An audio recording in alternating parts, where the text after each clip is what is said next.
ଲୋକଙ୍କୁ ଆପଣାଇବା ଶିଖ, ଲୋକଙ୍କୁ ଭୁଲିବା ଶିଖ। ଯେଉଁଠି ଇଜ୍ଜତ ନାହିଁ ସେ ଜାଗାରୁ ଉଠି ଆସିବା ବି ଶିଖ। ମଣିଷ କ'ଣ ଅଟେ? ପରିସ୍ଥିତି ଦ୍ୱାରା ନିର୍ମିତ ହୋଇଥିବା ଏକ କଣ୍ଢେଇ। ଜୀବନରେ ଖୁସିକୁ ପାଇବାର କୌଣସି ବି ରାସ୍ତା ନଥାଏ। ମଣିଷ ନିଜେ ନିଜ ପାଇଁ ରାସ୍ତା ବନାଇଥାଏ ଯେଉଁଠି ତାକୁ ଯିବାର ଥାଏ। ଏହି କଥା ଯିଏ ଜାଣିଗଲା, ଜାଣ ଖୁସି ତାର ଠିକଣା ପାଇଗଲା। ଜୀବନରେ ଯେତେ ତ୍ୟାଗ କରିବ ସେତେ ପାଇବ।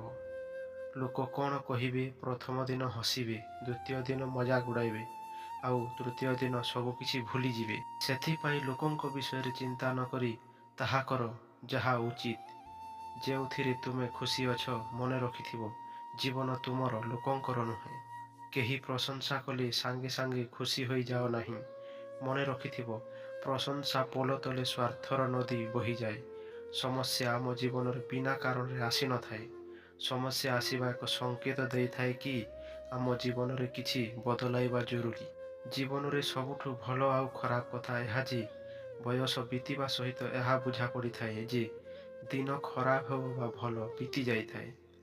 ଜୀବନରେ କିଛି ଅଧ୍ୟାୟ ଏମିତି ହୋଇଥାଏ ଯାହା ଆଜି ନୁହେଁ ତ କାଲି ବନ୍ଦ ହିଁ ହୋଇଯାଇଥାଏ। ସେଥିପାଇଁ ଯିଏ ତୁମ ପାଇଁ ନୁହେଁ ତାକୁ ଜବରଦସ୍ତି ଧରି ରଖିଲେ କିଛି ଲାଭ ନାହିଁ।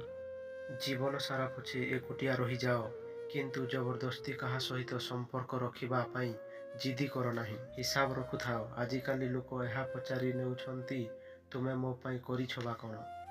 ଜୀବନରେ ବେଳେ ବେଳେ ଆଗକୁ ବଢ଼ିବା ପାଇଁ ପଛକୁ ହଟିବା ବି ଜରୁରୀ ହୋଇଥାଏ। ସମୟ ଆଉ ସମ୍ମାନ ଭାରି ଅଜବ ହୋଇଥାନ୍ତି। ତୁମେ ଯାହାକୁ ସମ୍ମାନ କରିବ ସେ କେବେ ବି ତୁମକୁ ସମୟ ଦେବ ନାହିଁ। ଆଉ ତୁମେ ଯାହାକୁ ନିଜର ସମୟ ଦେବ ସେ ମଣିଷ କେବେ ବି ତୁମର ସମ୍ମାନ କରିବ ନାହିଁ। ଯଦି ସମ୍ଭବ ହେଉଛି ସିଧା ସିଧା ମନା କରିଦିଅ। କାହାକୁ ନିଜ ପାଇଁ କେବେ ବି ଅପେକ୍ଷା କରାଅ ନାହିଁ।